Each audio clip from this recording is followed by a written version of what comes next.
Então, bem-vindos todos e todas. Nós vamos estudar esse livro aqui, Teologia e os LGBTs, do Luiz Correia Lima. Hoje é o primeiro dia 11/3. E, pessoal, primeiramente, por que eu escolhi esse livro? Eu escolhi esse livro pelo seguinte: eu já li todos os outros que tem em português, de todas as editoras que existem no Brasil. Eu abri o catálogo de cada uma, eu busquei essas palavras ou similares e comprei todos eles. De todos,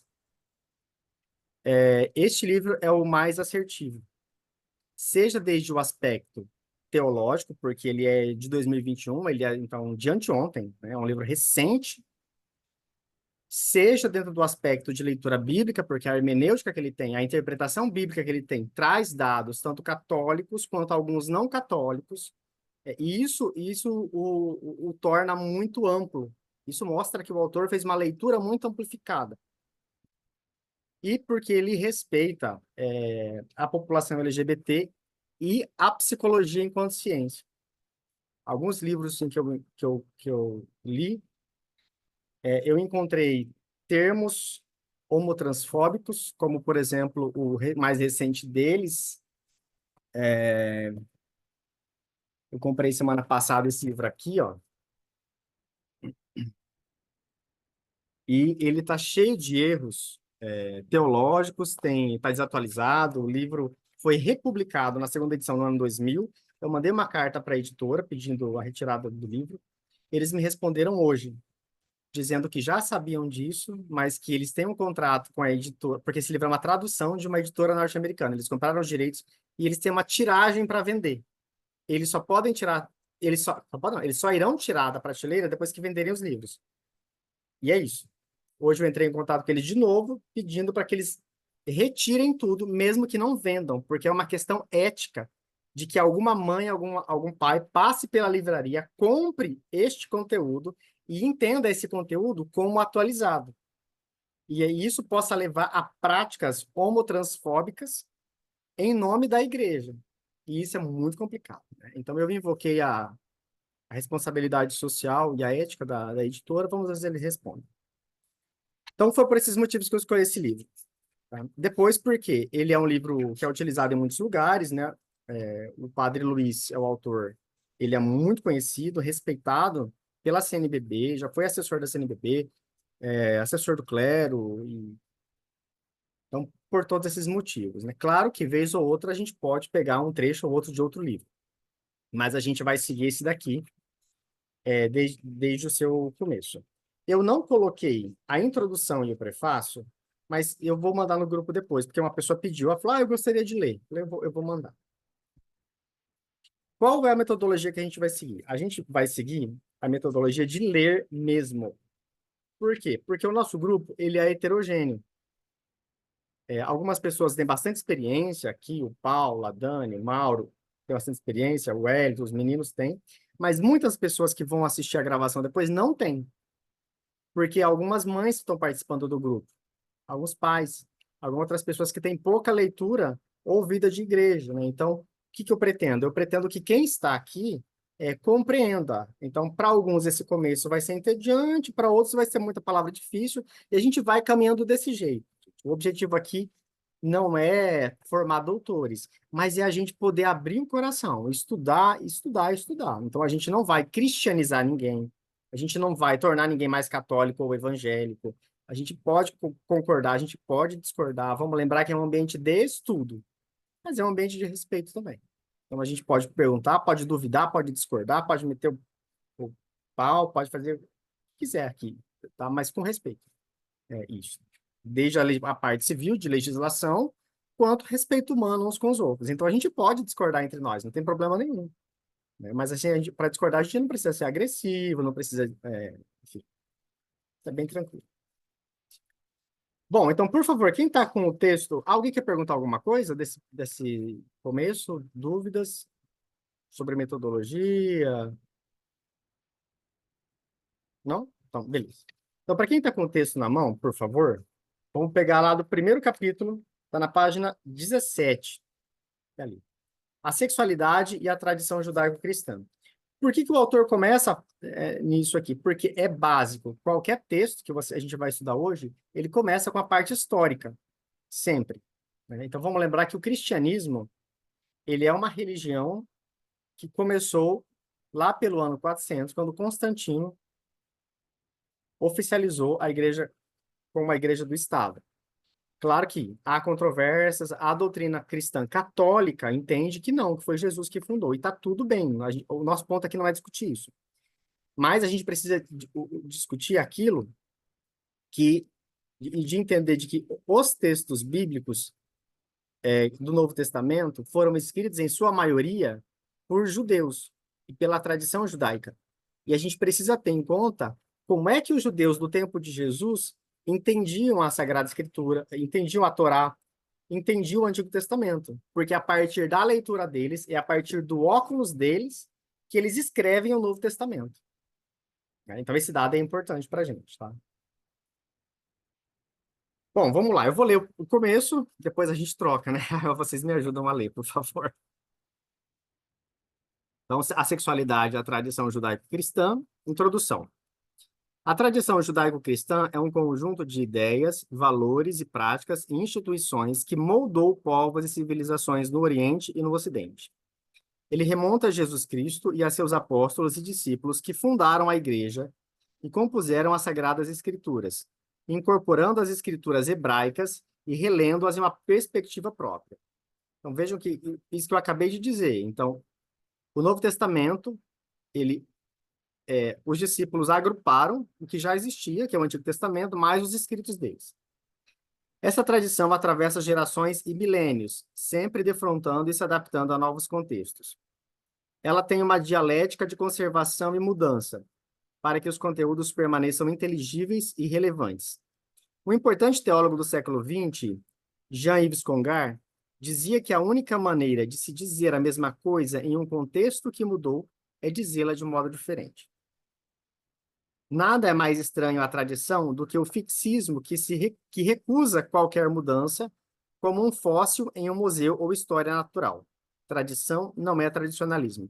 Eu quero parar aqui nesse primeiro ponto, só para a gente falar aqui sobre fundamentalismo, que é sobre a leitura da Sagrada Escritura, do texto bíblico, como uma leitura fundamentalista. O que é uma leitura fundamentalista? É uma leitura ipsis literi, tal qual. É ler o versículo ou capítulo como um dado histórico completamente isolado, como se ele fosse neutro, ou desconectado da realidade de onde ele foi escrito. Então, em geral, quem faz esse tipo de leitura fundamentalista é algum grupo, desde o grupo católico, existe um grupo católico forte que faz isso, existe um grupo evangélico fundamentalista, as igrejas históricas têm, e eles são muito mais fundamentalistas que os católicos, mas o catolicismo também tem isso. Existe uma tendência muito forte a voltar a esse tipo de leitura. Essa leitura já foi utilizada durante muito tempo. Hoje ela não é mais utilizada, nem mesmo pelas igrejas evangélicas históricas. As igrejas evangélicas históricas, as mais antigas, elas hoje usam uma hermenêutica dialética, que considera mais de uma interpretação.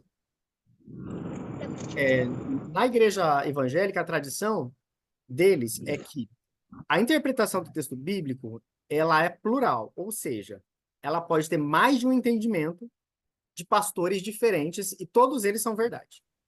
Na igreja católica, isso é mais complicado. Na igreja católica, eles consideram que existe uma verdade, existe uma interpretação, e a verdade ela é construída sobre três pilares. A Sagrada Escritura, o texto bíblico. 2, a tradição, que é o conjunto de escrito dos padres escrito do Segundo Testamento. Terceiro, o magistério, é o conjunto dos bispos reunidos, ou seja, em um concílio. Então, nesses três está a verdade, com A maiúsculo. Atenção, para a Igreja Católica, a verdade com letra maiúscula não está nem só na Bíblia, nem só na tradição, nem só nos padres. No conjunto dos três. Então, a gente não pode perder isso de vista.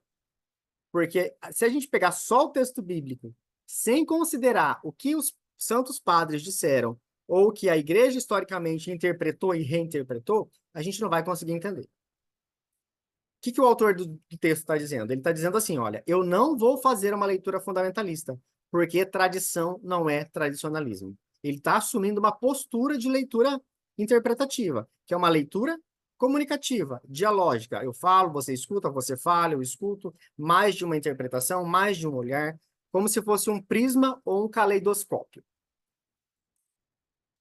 Gente, tudo bem até aqui? Então, beleza. Se alguém tiver dúvida, pode me interromper a qualquer momento, tá? Por favor. Bem-vinda, Viviane, que chegou. Elito, você conseguiu arrumar o microfone? Conseguiu? Tá. A Viviane saiu, caiu. Bom, daqui a pouco ela volta. Bom, continuando ali, como um rio que recebe afluentes de sua bacia hidrográfica e se torna mais caudaloso, a tradição judaico-cristã atravessa os séculos interagindo com as novas culturas e contextos, onde a igreja deve interpretar os sinais à luz da palavra de Deus. Só assim a sua mensagem pode. Antes.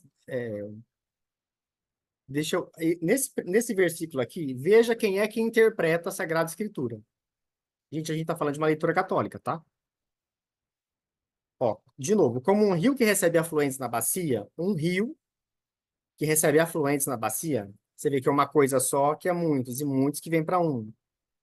E se torna mais caudaloso, a tradição judaico-cristã atravessa séculos, interagindo com culturas e contextos, onde, olha só, onde a igreja, com I maiúsculo, deve interpretar os sinais dos tempos. Significa que a interpretação dos textos bíblicos é feita pela igreja. Quem é a igreja? Igreja com I maiúsculo. A igreja não é o padre da paróquia, não é o coordenador, não é o bispo da paróquia X, não sou eu, não é vocês. Quem interpreta a Sagrada Escritura de forma legítima é a igreja com I maiúsculo. E essa igreja com I maiúsculo é formada, na visão do catolicismo, por esses três: Bíblia, tradição, magistério. A gente pode discordar disso, não tem problema nenhum. Mas é assim que a Igreja Católica vê isso. A igreja deve interpretar os sinais dos tempos à luz da palavra de Deus. Só assim a sua mensagem pode ser sempre evangelho, boa nova, que dá sentido à vida, cura feridas e aquece os corações, e não um anacronismo estéril. Vocês sabem o que é anacronismo? Não? Tá, vamos lá. Fora do tempo, né? Que Isso, não leva em consideração a realidade temporal e histórica. isso, muito bem, Luana, isso mesmo. A Viviane acho que agora voltou. Bem-vinda, Viviane, Ângela. A gente está na página 18, ali, tá? Do texto. A palavra anacronismo significa o seguinte: significa cobrar do passado coisas que eles não disseram a partir das lentes do futuro. É como, por exemplo, se eu dissesse assim. Eu vou usar uma metáfora bem pesada, tá, gente? Por favor. Bem pesada mesmo, para ficar fácil de entender. Vocês sabiam que, em um determinado momento da vida da a Igreja Católica disse que pessoas pretas não tinham alma e que por isso poderiam ser escravizadas? Vocês sabiam disso? Já estudaram isso? Tá, beleza. Agora, a gente precisa pegar e voltar em que ano a igreja fez isso. Vamos trazer que fosse mais ou menos 1500 o ano, ok? É mais um pouco para lá, um pouco para cá. Mas vamos imaginar que fosse exatamente no ano 1500, isso fosse ensinado. E então a igreja escravizou, a igreja mutilou, a igreja proibiu, a igreja fez isso, fez isso, fez isso, fez aquilo. Ok? Beleza. E aí a gente vai pegar o que que os bispos escreveram naquela época. A gente vai pegar o que os padres falavam na homilia. Se a gente tivesse um texto daquela época e uma homilia de um padre, eles iam falar sobre isso. Agora é o seguinte, a gente vai pegar, faz de conta que esse óculos aqui, ó, é o ano de 2024. Aí eu vou pegar 2024 e vou ler o texto de 1500. Eu vou dizer assim, nossa, mas como esse padre é racista, isso aqui é racismo. Isso aqui foi racista. Não é que não o seja. Só que a compreensão naquela época não era essa. Então, quando a gente diz assim, esse padre é racista, esse padre é de 1500, eu estou dizendo que eu estou fazendo um anacronismo. Eu estou cobrando do padre de 1500 uma compreensão que ele não tinha ainda. Então, anacrônicos, ana não, cronos, tempo, fora do tempo. É uma cobrança fora do tempo. Pessoal, deu para entender? Alguém ficou com dúvida?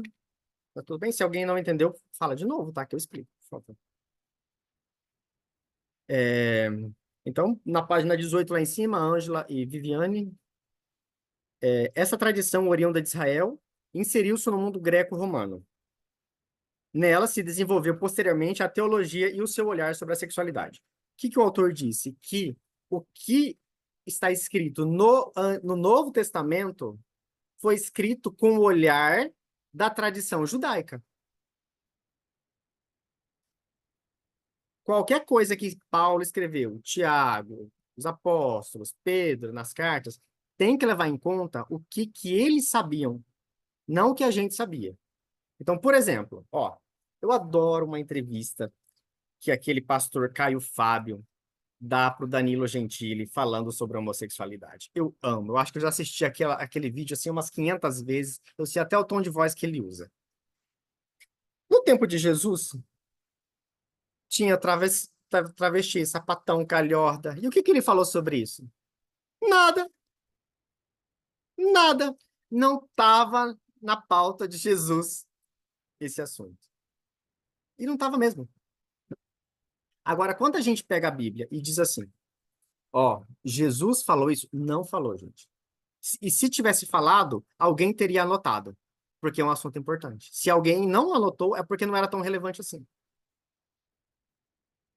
Entende? Agora, significa que não existiam gays? Claro que existiam gays. Provavelmente, por exemplo, Corinto, que era uma cidade portuária, tinha muita putaria. Falei palavrão, ninguém se escandaliza. Eu já disse que isso é um ambiente de estudo. Se alguém se escandalizar, vocês me falam que eu me controlo. Na cidade de Corinto, tinha muito dessa situação pela troca portuária e troca de culturas. Então, Paulo, quando escreve para Corinto, Paulo precisa considerar o contexto da cidade de Corinto. Só que vamos lembrar que Paulo era um soldado muito inteligente. E ele vai utilizar de uma linguagem própria para que aquelas pessoas de Corinto entendam. Só que ele não vai usar. Paulo não entende homossexualidade como nós, em 2024, entendemos. Então, se a gente pegar o nosso entendimento de homossexualidade e jogar em cima do Paulo, a gente vai cometer anacronismo. E aí a gente vai obrigar ele a dizer o que ele não disse. Gente, isso aqui é muito importante para a gente poder compreender isso. Tá tudo bem? Bem-vinda, Luciana, que chegou agora. Vamos lá. Outra pessoa pode ler, por favor? Ali no 18, página 18, a palavra.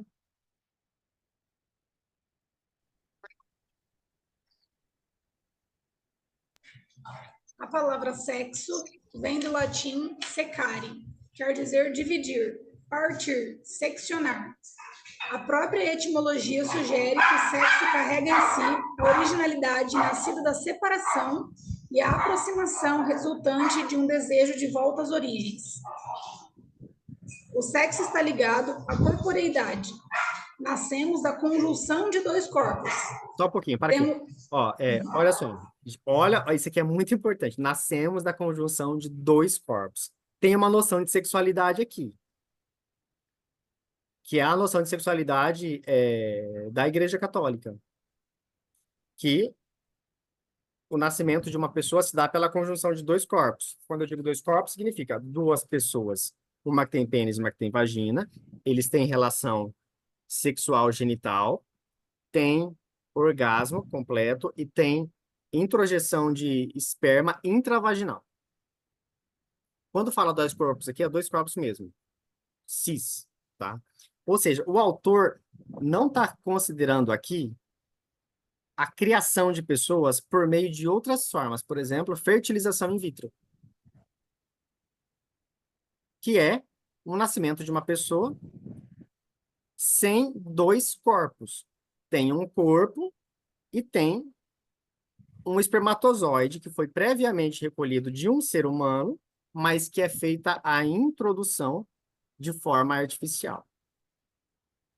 Esse é um dado importante, porque isso vai impactar depois na nossa discussão. Eu vou lembrar vocês, quando a gente for falar sobre adoção, sobre criação, sobre sexo para casais trans, é pecado ou não é? E quando forem duas pessoas transcentradas? O que significa duas pessoas transcentradas? Os dois são trans, um homem trans e uma mulher trans. Um tem pênis, um tem vagina.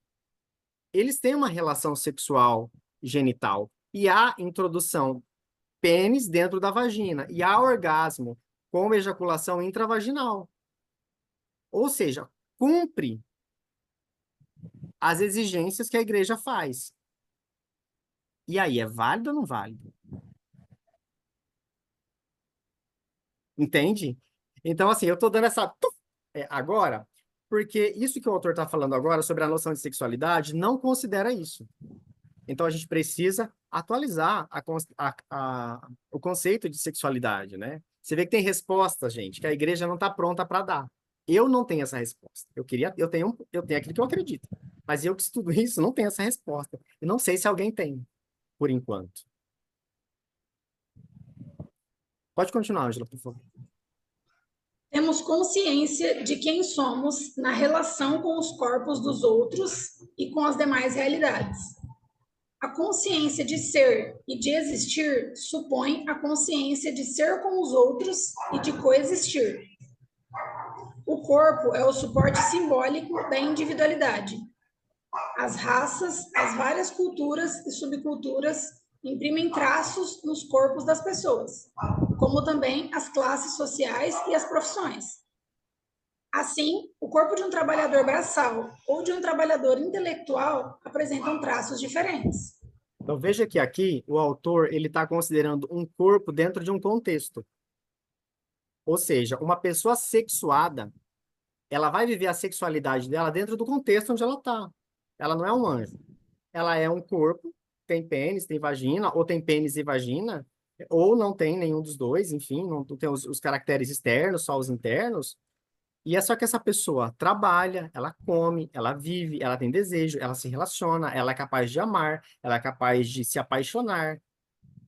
E isso é importante, porque são situações que vão compor o conjunto da sexualidade dela. Então, o autor está dizendo assim, olha, eu entendo sexualidade não só como presença ou ausência de pênis e vagina. Sexualidade é mais que isso. Alguém quer fazer alguma pergunta, algum comentário? A gente pode seguir?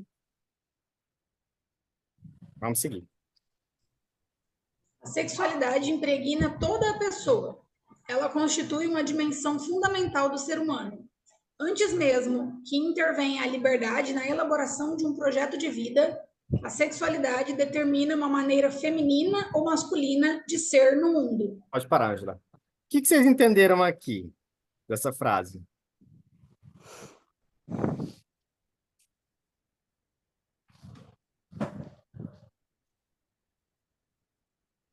A sexualidade impregna toda pessoa, ela constitui uma dimensão fundamental do ser humano. Antes que intervenha a liberdade na elaboração de um projeto de vida, quer dizer, antes que a pessoa consiga pensar o que ela quer fazer na vida dela, antes dela ter uma projeção de vida, a sexualidade dela já é determinada pelo pai e pela mãe dela. Como é que a gente sabe? Ó, veja só, uma menina de 20 anos ficou grávida de um rapaz. Aí, foi contar para ele. Aí eles resolveram fazer o quê? Chá revelação. A criança não nasceu. A criança está de 3 meses. Né? E aí resolveram fazer chá revelação. Aí descobriram, pelo exame, que tem um pênis ali. Então, o menino não nasceu, mas já disse que ele vai usar azul, já disse que ele vai ter um nome que termina com a letra O, já diz que brinquedos ele vai ganhar agora, que os padrinhos vão comprar quais brinquedos para ele, que ele vai estudar em tal escola e não em outra escola, que ela vai frequentar tais lugares e não tais lugares. Já está decidido um monte de coisa sobre esse ser que ainda está de 3 meses. E aqui está impresso o gênero. Então, a criança, na cultura que a gente está, ela já tem um gênero decidido socialmente antes dela poder saber o que é gênero. Gente, isso é muito importante. Onde é que está a dificuldade nisso? A dificuldade é que nem sempre o gênero que a gente vê que a criança manifesta é o gênero correspondente àquele que está no genital ou que apareceu com a corzinha azul na hora que explodiu a bexiga. E aí, como é que faz? E tem as pessoas intersexos também, né? Que Perfeito, Li. elas não têm uma determinação sexual. E aí eu acho curioso, porque existe um discurso de que você não pode operar uma criança que se identifica com o gênero oposto do sexo dela, né? Porque é um absurdo você operar uma criança, mas é aceitável você operar uma criança intersexo, né? Que não tem um sexo bem definido no nascimento, para adequar um gênero. Então, é totalmente furado o discurso que o pessoal faz, e isso é aceito, assim, triste. Perfeito. Intersexo é um caso cada vez mais público, né? Porque existem muitos, 1%, 0,1% da população, e está cada vez mais explícito isso. O E Francis também disse, por causa dessa adequação, você nem sabe se esse número é exato, né? Se é um por pois é, cento mesmo.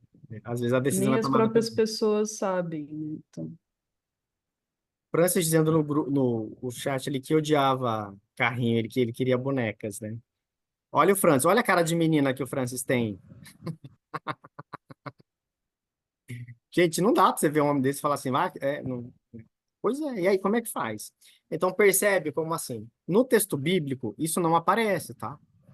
Então, a noção que Paulo tem ali, ou que os outros textos têm, em geral, atenção, esse em geral, com muitas aspas, grifado e com letra maiúscula.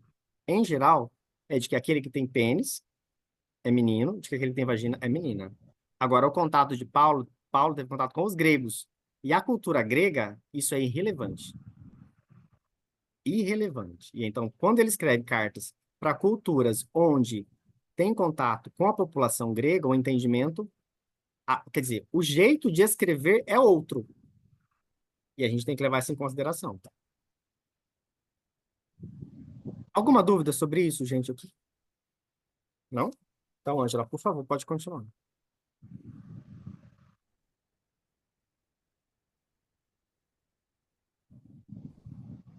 Ele está presente? Cadê a Ângela? Caiu? Ah, não, tá aí.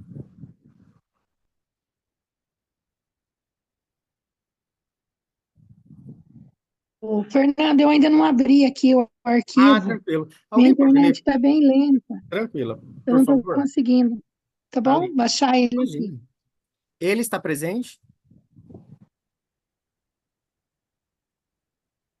Ele- Ela está presente em cada célula do ser humano e estará presente durante toda a vida. Essa parte, Isso, pode continuar. 24 horas por dia, somos homens ou somos mulheres. Tudo em nós é sexuado, mas nem tudo é sexual. Quando se fala da atividade ou do comportamento sexual, geralmente se trata de genitalidade. Esta é a parte organicamente destinada ao prazer e à procriação. É uma maneira privilegiada de exprimir a sexualidade que não a esgota. A sexualidade é o ser homem ou ser mulher enquanto diferentes um do outro.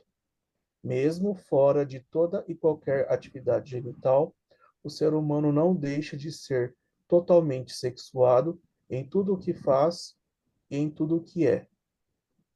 Essas afirmativas são comumente aceitas, mas surgem questionamentos ao se tratar da diversidade sexual.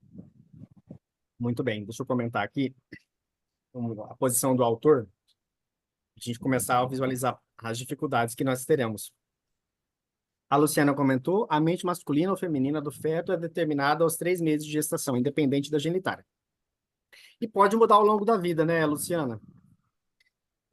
A pessoa pode ter outras experiências ao longo da vida e exprimir desejos, aprender a gostar de outra coisa. O Freud diz que todo corpo humano é capaz de sentir prazer. Todo ele é libidinal. E aí a análise do comportamento hoje diz que o comportamento molda, quer dizer, o grupo molda um comportamento. Então, uma pessoa, por influência de outra, pode experimentar e gostar. Significa que ela já era? Não sei, não dá para saber. A gente precisa perguntar isso para ela. Então, os estudos hoje em dia, eles correm dessa palavra determinado. A gente não sabe até onde a gente pode dizer isso cientificamente. O texto bíblico, aqui o autor está dizendo ali, quando se fala, tá 1, 2, 3, 4, 5, 6, 7, 8. Oitava linha.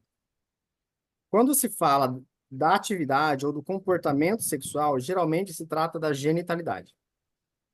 Esta é a parte organicamente destinada ao prazer e à procriação. Eu sublinho aí, prazer e procriação.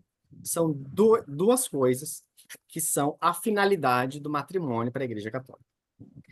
Antigamente, para a Igreja Católica, antes do Vaticano II, o matrimônio, o objetivo do matrimônio era a procriação. Para a Igreja Católica, até o concílio, pelo menos, não se aceitava sexo para prazer.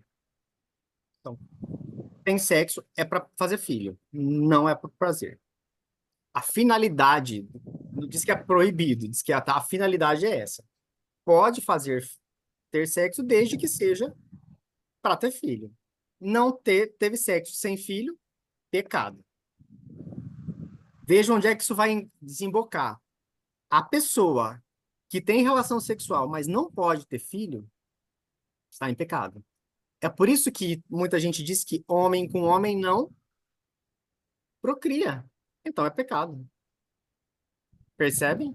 Então, quando a gente for falar sobre sacramento para casais LGBT, uma das perguntas que a gente precisa se fazer, segundo as normas da Igreja Católica, é: eles procriam? Porque, dependendo da resposta, isso vai dizer se a igreja aceita ou não aceita. Entende? Gente, agora sim, eu estou simplificando uma discussão muito maior, que é sobre sacramentos, de que o sacramento do matrimônio tem em vista a felicidade dos cônjuges. E entre a felicidade dos cônjuges está a procriação. Vamos lembrar de texto do Gênesis: crescer e multiplicar. Significa se multiplicar, aumentar a família, é honrar a criação. Então, tem todo um trama. Só que isso vai influenciar na nossa resposta depois. Muito recentemente, tem saído documentos da Igreja Católica falando sobre o ato sexual como prazer. Quem falou disso mais fortemente foi o Papa João Paulo II. Por incrível que pareça. Santo, né? São Paulo, Santo. É São Santo. São João Paulo II. É isso mesmo. São João Paulo II. Ele tem, na Livraria Paulinas, tem um livro chamado Teologia da Corporeidade. João Paulo II. Tem os escritos dele sobre isso. É muito bom. Recomendo. E aí a igreja começa a admitir que o ato sexual, ele, quando é feito por prazer, ele também é agradável a Deus. E aí isso tem se manifestado. O próprio Papa recente, o Francisco, falou essa frase esse ano, ainda, de que o ato sexual é uma forma de louvar a Deus, quando é feito com amor. E aí você vê, se o ato sexual feito com amor é uma forma de louvar a Deus, a gente começa a perguntar: quando um homem com homem tem um ato sexual feito com amor, é uma forma de louvar a Deus? Quando um casal de lésbica faz isso, louva a Deus. Quando trans, heterocentrado ou não heterocentrado, louva a Deus. Porque isso vai depender, vai influenciar na nossa resposta ao matrimônio. Fernando, Pois e não, também a pergunta pode ser: quando pode. o casal hétero gera um filho num ato de violência, sem amor, louva a Deus? Dani, a gente pode Filho perguntar gerado aí. no estupro matrimonial, louva a É, Deus?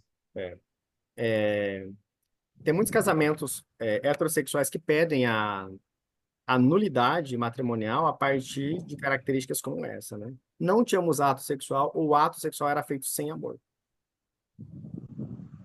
Né?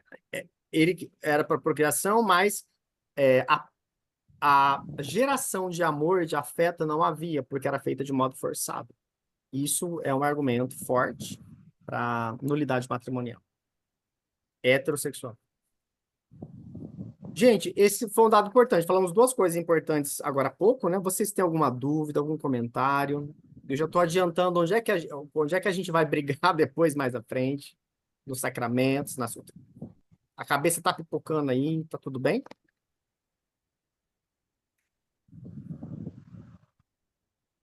É, a, último, a última frase ali que ela leu foi: essas afirmações são comumente aceitas, mas surgem questionamentos ao se tratar da diversidade sexual, que é isso que a gente acabou de conversar aqui. Outra pessoa pode ler, por favor, na página 19, o começo?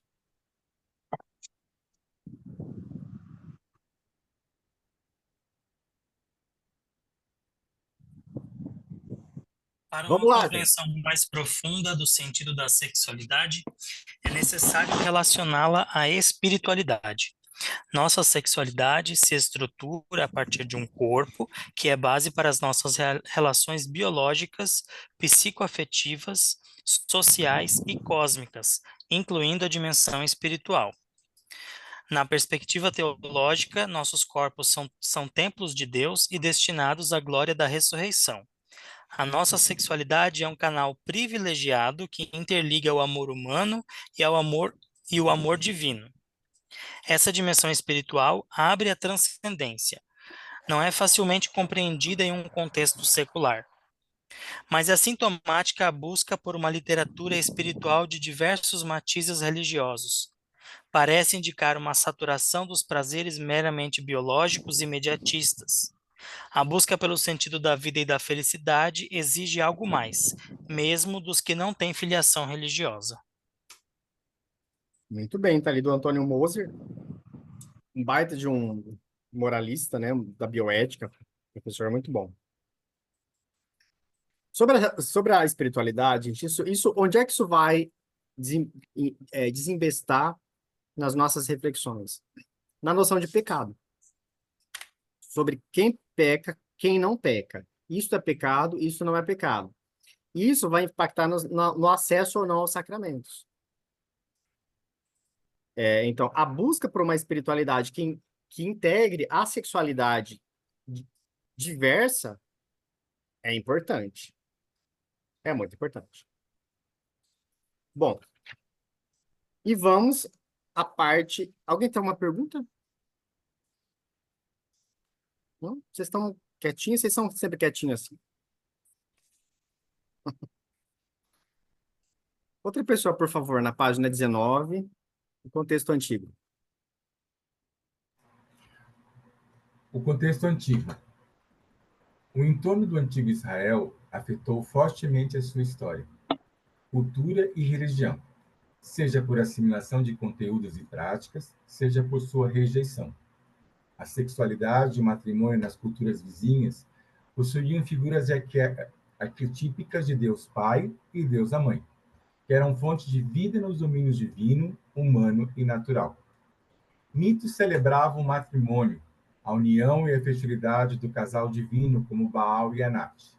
Assim, divinizavam a sexualidade e legitimavam o matrimônio, o intercurso e a fidelidade de cada casal terreno. Os rituais representavam os mitos e estabeleciam uma ligação concreta entre o mundo divino e o mundo terreno. Com isso, capacitava os homens e as mulheres a compartilhar a ação divina e a eficácia dessa ação. Os rituais sexuais abençoavam o intercurso sexual e garantiam que a fertilidade divina fosse compartilhada por plantas, animais e pelas esposas de um homem, pois todos esses seres eram importantes na luta pela sobrevivência naquela cultura antiga. Tá, muito bem. Gente, esse dado histórico aqui, vamos lá. O autor, ele foi muito suave na forma de contar as histórias aqui, eu acho que para não escandalizar os pequeninos.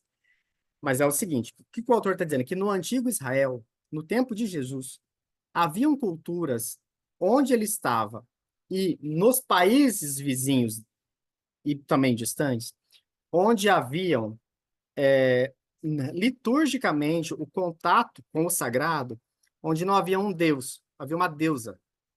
Hoje haviam deuses. E onde essa figura de Deus não era semelhante à forma como Israel, o povo de Israel entendia Jeová e Errá. Era diferente. Nem tinha um sexo, masculino ou feminino, ou tinha um gênero, que era o feminino, uma deusa mãe, ou tinha mais de um, masculino e feminino ao mesmo tempo. Características de um, características do outro. E eram politeístas, haviam mais de um Deus. Esse é um dado importante. Por que que isso é importante? Porque quando a gente pega a parte histórica para estudar, a gente vai ver que os apóstolos e segundo depois os apóstolos, a primeira geração, teve contato com essas culturas.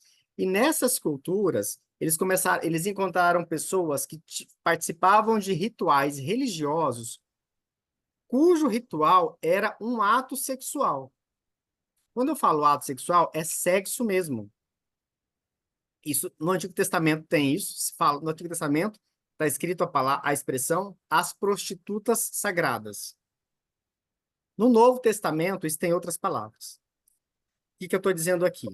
Que nas outras culturas, a gente vai encontrar o ato sexual, sexo, pênis com pênis, vagina com vagina, pênis com vagina, separadamente e juntamente, de uma forma voltada ao encontro com o divino, com o sagrado.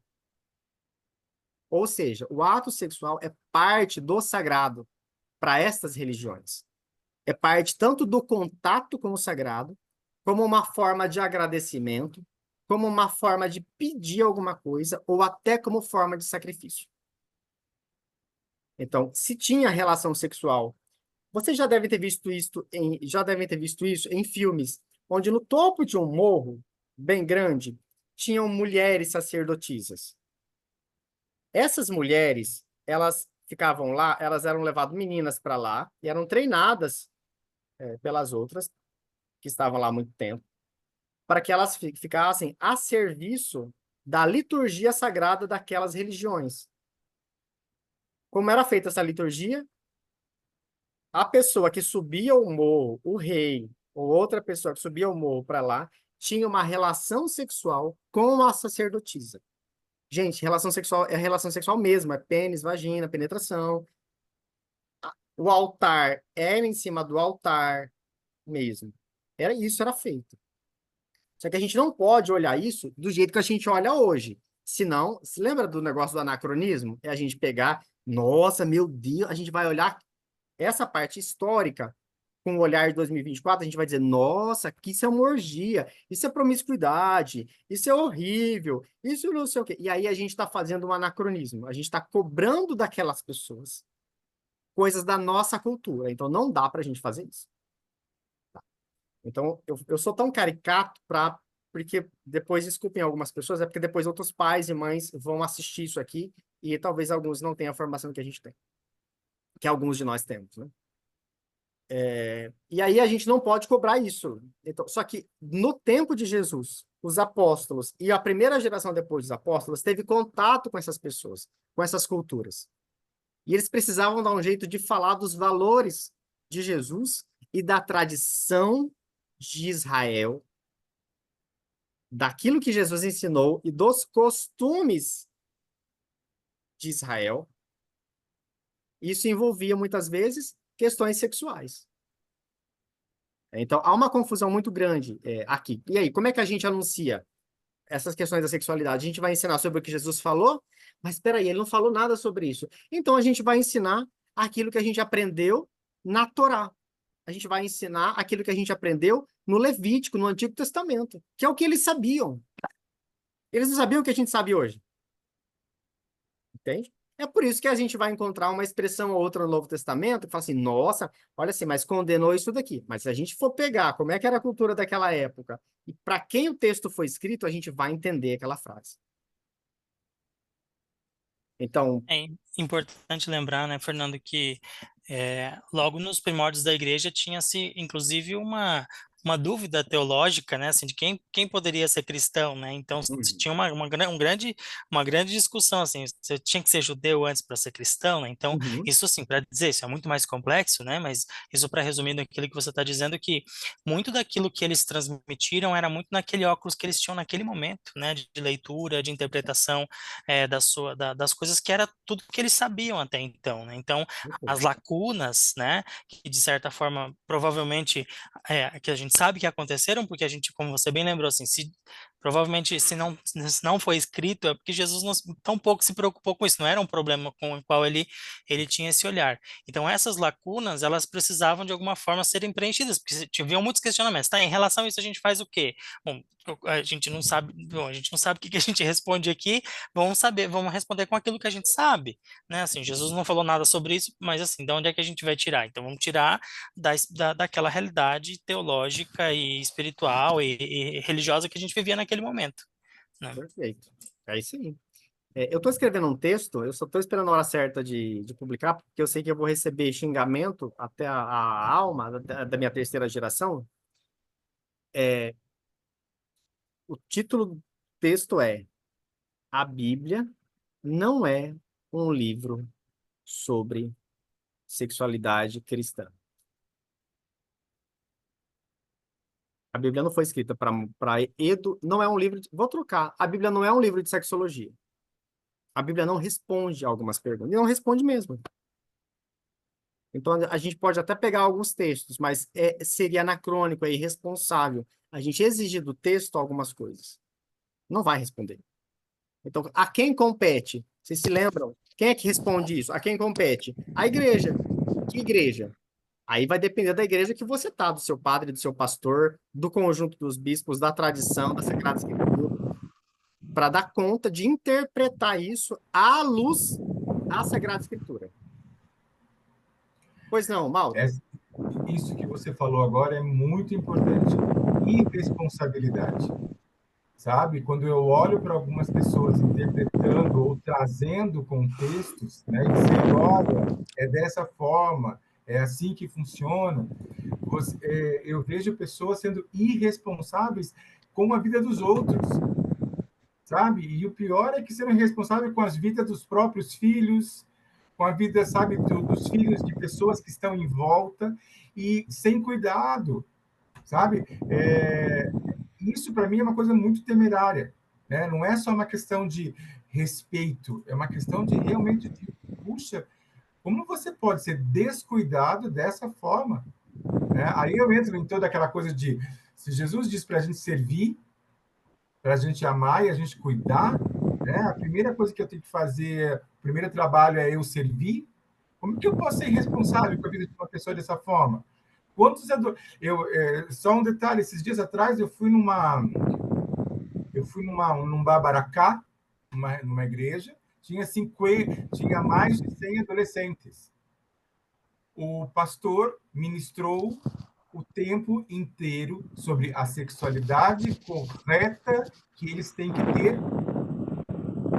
Aí eu fiquei pensando, entre 100 adolescentes, você acha que a probabilidade ali era qual? 10, E 15% gay. né? Fora que a igreja tinha 3.000 pessoas dentro da igreja. Aí eu fiquei pensando, quantos daqui estão ouvindo esse tipo de palavra e o quanto isso está entrando no coração dessas pessoas? Eu acho essa tua palavra essencial, irresponsabilidade. Né? E se isso é ser cristão, a gente precisa começar a rever essa situação. Muito bem, muito obrigado. Luciana? Eu acho que esse seu livro só faltava alguém falar mesmo. Estava faltando alguém abrir a boca e falar mesmo isso. Porque eu acho que era o que todo mundo pensava. Parabéns aí pela iniciativa. Obrigado, Luciana. Vamos crescendo juntos, gente. Vamos crescendo juntos. Eu tô ansioso para esperar. Ó, eu conheço acho que a maioria de vocês, ou de um jeito ou de outro, ainda que virtualmente, né? Mas eu tô ansioso para ver a reação de alguns pais e mães que compraram, né? Eles vão participar, assistir a gravação depois. Essas coisas. Para alguns vai ser um choque, para alguns vai ser um alívio, e para alguns vai ser uma grande dor de cabeça, né? Mas assim, eu já tenho um contato pessoal de cada um para mim dar suporte posteriormente, né? Faço questão. Dani, você levantou a mão? Levantei. Fernando, a partir dessa fala, né, quando falou, olha, Jesus não diz nada, a Sagrada Escritura não é sobre a questão da sexualidade. Se a gente for pegar os textos do terror, que são os textos que eles pegam isoladamente, Ah, são pouquíssimos. São pouquíssimos. E se você for pegar dentro do contexto, não tem nada a ver com a questão da homoafetividade, com a questão de gênero, nada, né? Mas aí eu acho que é importante a gente trabalhar, pensar também a questão do poder e da dominação a partir dos corpos, né? A Cris Serra, que trabalhou muito com o padre Luiz Correia, ela falava muito da questão do corpo, do direito ao nosso corpo. E esses dias eu estava pensando assim, as mulheres santas da Igreja Católica, tudo virgem, ou viúva, né? E tudo, né? E, e os santos, a maioria padre, bispo, né? Então, assim, não existia santo católico, santo casado, santo que tinha relação sexual, mulheres, tirando a mãe de Santo Agostinho e uma ou outra aí, né? Mas, assim, como essa questão da dominação do corpo é uma dominação para o poder. Então, tem uma intencionalidade, né? Quando a gente pega o estudo teológico, por mais tem uma intencionalidade, né? Uma vertente tem uma intencionalidade, outra vertente tem outra intencionalidade. Então é importante a gente ter essa noção, né, de que existem leituras e leituras e, e o porquê dessa dominação do corpo, né? É isso. muito importante, Dani, obrigado. A gente vai encontrar isso muito forte na tradição com T maiúsculo da igreja, de uma hipervalorização do corpo enquanto um local intocável. Isso é para vincular com outro conceito grande chamado pureza. Tá? Pureza significa aquilo que é igual a Deus. Puro, casto, intocável. Aí se foi dado muita importância à virgindade. Atenção, eu não estou dizendo que ela não é importante. Eu estou dizendo que o excesso disso levou a uma desvalorização do sexo enquanto um ato bonito, sagrado, para um ato feio, onde o lugar é um corpo feio. Pois não, Dani? Fernando, mas a pureza, na sua origem, ela foi levada para ter a ver com a sexualidade, mas não porque, assim, eu já vi leitura de pureza no sentido de estar mais próximo do que é sagrado, não ter a ver com a sexualidade, mas ter a ver com esta busca de maior intimidade com o sagrado. E Essa é uma que leitura isso foi. contemporânea. Tá. A leitura, pureza, no Antigo Testamento, significa pureza litúrgica. Que Não não tem a tem a ver com ver com relação sexualismo. sexual. Não tem a ver. Ô, Roxo, Exatamente. Tem a ver. lava Pureza o no seu Antigo prato. Todo mundo Testamento tem a lavou. ver Tá com bom, tudo bem. pureza litúrgica. Se você vê onde cita questões vinculadas à sexualidade, significa que o homem não pode se deitar com a mulher menstruada. Por quê? Porque senão ele vai se contaminar. Não porque o sangue é sujo, feio, mas porque eles entendiam que o sangue, qualquer um, tornava a pessoa impura e ela não poderia oferecer sacrifício no templo. Pronto, é isso? É litúrgico. Não tem a ver com Então, mas sexualidade. tem a ver com o sangue, não com ato sexual. Entende? É isso. Então é É isso litúrgico. que tem que se No Novo resgatar, então, né? só que assim, a gente vai amadurecendo isso aos poucos. É por isso que esse grupo existe. Para a gente falar sobre isso e para que cada um de vocês aqui seja um multiplicador dos lugares onde estão. Olha, quando falar sobre isso aqui, tal, tal, tal. É por isso. Mas é importante a gente ter muito boas contribuições de vocês, gente. É assim que a gente cresce. Por favor, quem está valendo, continue.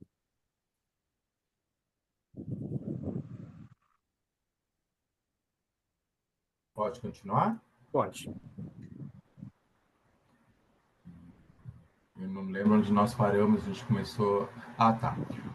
O mundo grego-romano antigo, especialmente a cultura helênica, marcou bastante o judaísmo da diáspora e o cristianismo. Os Só um judeus pouquinho. fora da Só um pouquinho, por favor. Vocês sabem o que é diáspora? separação, eles foram dispersos pelo mundo Isso, afora, os isso. judeus. Então anota aí no cantinho, porque essa palavra vai aparecer outras vezes, tá? Diáspora é o seguinte: Jesus morreu e ressuscitou. Aí, quando ele ressuscitou, um grupo queria rezar. E essas pessoas iam para onde? Iam para o templo judeu ou iam rezar separado? Então, um grupo entendeu que aquilo que Jesus ensinou não é uma descontinuidade da tradição da religião judaica, enquanto religião. E começou a se reunir fora. Este grupo se chama um grupo da diáspora, aquele grupo que está fora. Então, por favor, continue, Mal. Fizer um. Quem perguntou? Tem. Oi. Pode continuar? Acho que pode. Alguém deixou o microfone. Gente, se alguém está com o microfone, por favor, pode desligar. Acho que chegou alguém ali, aí eu confundo. Pode continuar, Mauro, por favor. Os judeus fora da Palestina, muito mais numerosos que os seus correligionários palestinenses, traduziram as escrituras para a linguagem grega. Esta é também a língua do Novo Testamento, que se tornou um componente cultural muito importante na vida de judeus e de cristãos. A cosmologia helênica influencia a tradição judaica cristã com uma forte desprezo do mundo e do ser humano, como se verá mais adiante. Só um pouquinho, Nessa parou. cosmologia. Só um pouquinho, Mauro, por favor. Então, cosmologia, sabem o que é? É o estudo do cosmos. É como eles chamavam o estudo da origem do mundo. De onde é que veio o mundo? Como o mundo nasceu? Então, vamos lembrar que o povo judeu vê o Antigo Testamento e a leitura do tempo de Jesus é uma leitura fundamentalista. Então, eles acreditavam, em sua maioria, com exceções, claro, não era a única leitura presente, de que havia um barro, foi gerado um cosmos, teve 7 dias, essas coisas. Então, quando foi para traduzir do texto palestino para o Novo Testamento, para o aramaico, para o grego, ou para outra língua, teve que ter uma tradução. Alguém aqui fala inglês? Ou espanhol? Quando a gente traduz algumas frases, às vezes ela não sai ipsis literi. Ela vai sair com uma outra palavra, uma similar, uma tal qual, especialmente quando a gíria.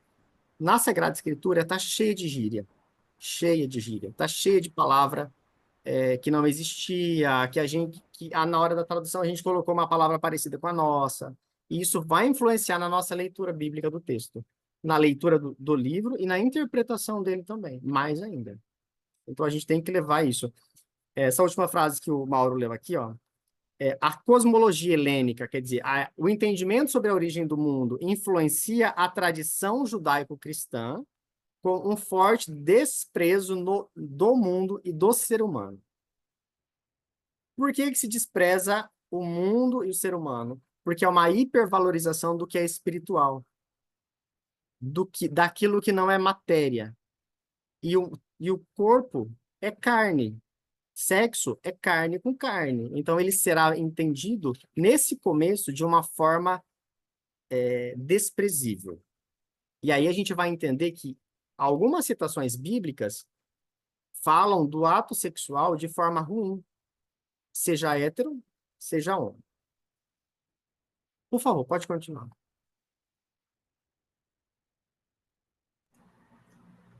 Nessa cosmologia, o mundo sublunar se opõe ao mundo supralunar. Os corpos inferiores aos corpos celestes. Abaixo da Terra só existe o inferno. A Terra ocupa a parte inferior e mais vulgar do mundo, porque entre os quatro existentes, água, terra, fogo e ar, ela é constituída por elementos menos nobres. A alma exilada do mundo celeste é prisioneira sobre a Terra. A desvalorização da natureza é inseparável de uma depreciação do tempo. As coisas terrestres são vãs porque são fugazes. O ser humano não escapa desse desprezo. Plutarco apoia-se na Ilíada de Homero, apoiando-se na Ilíada de Homero, afirma: nada é mais miserável do que o homem entre tudo que respira e se move. Esta é uma herança da tradição helênica. Maravilhoso esse texto, né? Muito bem. Maravilhoso. O Francis falando, ditado judeu, todo tradutor é um traidor. É verdade, toda tradução é uma traição. Gente, essa parte aqui é importante, o autor, eu vou focar porque a gente vai voltar muitas vezes. O autor está dizendo o seguinte, que no entendimento da época de Jesus, o povo judeu entendia que o corpo, matéria, é uma coisa desprezível porque ele se acaba. E tudo aquilo que acaba, está no tempo, não vale, não dura, porque somente as coisas celestes valem e é aquilo que dura para sempre. Vamos lembrar que isso que eu acabei de falar é bíblico, está no texto bíblico. Né? E aí a leitura desse entendimento vai influenciar no ato, na interpretação do ato sexual. Então, se o ato sexual é carne e esse corpo se acaba, para que ter relação sexual? Não tenha relação sexual, porque você tem que ficar focado naquilo que é celeste, naquilo que não acaba. Vocês já viram alguém falando isso por aí na igreja de vocês? Se vocês ouviram, vocês têm que chegar para ela e falar assim, gente, isso é o Antigo Testamento, tá? A gente já está no Novo. A gente já está no Novo. E no Novo Testamento, o corpo é importante, a matéria é importante. Isso aqui, ó, é importante. E aquilo que se faz com é importante. É, exatamente. Você ia falar, Paulo? Não, só disse, o verbo se fez carne, porque Exatamente, é o verbo. justamente essa dinâmica, né? Assim, Deus toda aquele repúdio que que poderia se ter aquilo que em tese é o mais desprezível, que é o carnal, enfim, é também através dessa forma que Deus quer se manifestar no mundo, né? Que é Perfeito. através de um corpo, Excelente. que ele poderia ter uma manifestação espiritual puramente dita para manter uma tradição de que só o espiritual é que é mais importante, é mais elevado, mas não, ele desce para uma encarnação terrena, humana, né, assim, que é o que poderia ser mais, eu gosto muito quando se diz que assim Deus é só Deus, assim, porque Deus é verdadeiramente Deus, porque Deus foi verdadeiramente homem, né? Eu acho essa Perfeito. leitura muito incrível, assim. Excelente citação, Paulo. Muito obrigado. É isso mesmo. Então, gente, vocês estão percebendo como a gente não pode ficar nem só na carne, nem só no espírito. Os dois são importantes. Então, essa ideia de que o corpo tem que ser aprisionado e a mente é o que liberta, o espírito é o que liberta, não começou com o judaísmo. O judaísmo foi influenciado por uma tradição grega, na verdade egípcia, que é bem anterior a ela, que acreditava que só vale aquilo que está no céu, aquilo que está na terra não vale. De onde é que veio isso? Mito da caverna. Os gregos chamam isso, mito da caverna. Joga lá no Google, mito da caverna. Tem ali. Só que antes deles, os egípcios já tinham falado sobre isso, mas essa é uma conversa para outro dia. Então, o judaísmo sofreu influência disso nas escrituras, de certa forma, e na forma de interpretar isso também. A Igreja Católica, quem fez isso de forma, assim, magistral, foi São Tomás de Aquino. Errei, é o São Santo Santo Agostinho. Agostinho? Agostinho. Santo Agostinho. Foi Santo Agostinho quem Agostinho. cristianizou o platonismo e influenciou a nossa leitura sobre carne e alma. É muito importante a gente falar disso também, porque isso está influenciado ainda hoje na nossa leitura, na nossa liturgia, na nossa moral e nos nossos sacramentos. Então, esse entendimento de que o corpo tem que ser aprisionado, ou aquilo que se faz com o corpo é feio, é sujo, é pecado, e por isso ele não pode nem ser usado. Lembra da virgindade? Alguém tinha acabado de falar? Então, preserva aí o teu corpo, que é o exagero do corpo, é tornar o corpo imaculado. Eu não estou dizendo que isso não é importante. Eu estou dizendo que a gente não pode dizer que só isso é importante, e aí quem não faz isso está condenado ao inferno. Então, no Antigo Testamento dizia uma coisa, houve um avanço, no Novo Testamento isso avançou, a tradição da igreja avançou um pouco mais ainda. Gente, faltam 10 minutos para a gente acabar. Eu quero acabar mais cedo hoje. Aqui, não vou cansar, estou percebendo que está cansando e a ideia não é estressar nem cansar ninguém. Gostaria de ouvir de vocês, o que vocês aprenderam alguma coisa de novo hoje? O quê? Ou ouviram uma coisa que não sabiam, ficou alguma ponta para trás. Vocês podem dizer assim, não gostei disso daqui. Gente, isso aqui é livre, tá? É grupo de estudo, pelo amor de Deus. Vocês podem se sentir à vontade. Fernando, eu não gostei da dinâmica de ler, só ler.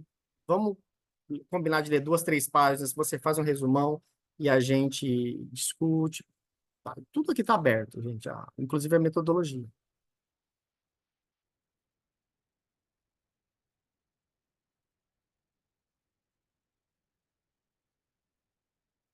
Crim, crim, crim. Bom, então vamos começar. Eu gostei da dinâmica, eu acho que é muito mais enriquecedor quando você vai esmiuçando, como você está fazendo, e com as contribuições que os colegas podem fazer, eu acho que isso enriquece ainda mais o texto. E lembrando que nós temos colegas que não têm, né, toda essa, como você já colocou anteriormente. Eu gostei muito da dinâmica, gostei do livro, eu acho que é muito interessante. Algumas coisas que vocês falaram, como eu já fiz a leitura prévia, eu percebi que lá na frente o autor vai falar de algo que vocês já falaram, né? Ele vai aprofundar isso. Então veja o quanto é importante ir parando parágrafo por parágrafo e também fazer essa explanação das palavras que não são do vocabulário comum, né? Porque uma palavra que o leitor não entende, ele perde todo o contexto do livro, né? Então é interessante fazer essa da forma que vem sendo feito. Esse é o meu ponto de vista, acho que está sendo bem interessante. Gostei e no próximo estarei por aqui, com certeza. Bem, obrigado, Milton. Eu também gostei, Fernando. Eu estava meio desligada aqui, mas eu achei bastante interessante. E essa metodologia da gente fazendo a leitura, eu acho que vai assim envolvendo a gente também, mesmo se você não tem uma contribuição, às vezes, para discutir, às vezes lendo você já participa, né? Sim. Já dá assim uma motivação, né, para a gente participar. Então, eu gostei. Obrigado, Ângela.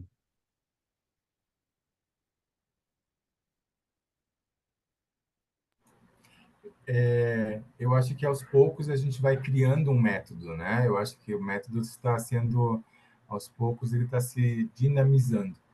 E a leitura faz com que a leitura prévia e a leitura aqui, ela vai criando, né, um enriquecimento. E eu acho que essa conversa, e aos poucos todo mundo vai se soltar também, vai ser mais... Né?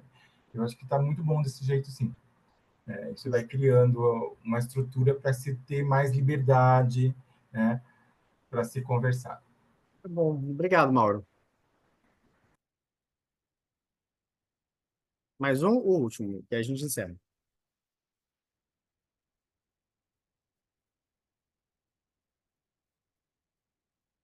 Tá bom, a gente encerra.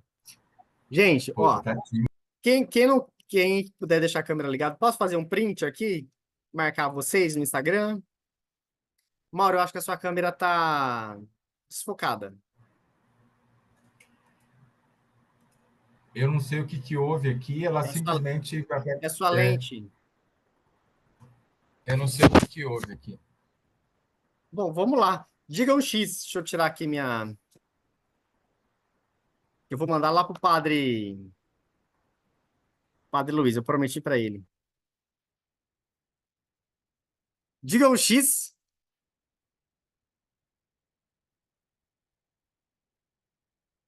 Tirei print, pronto.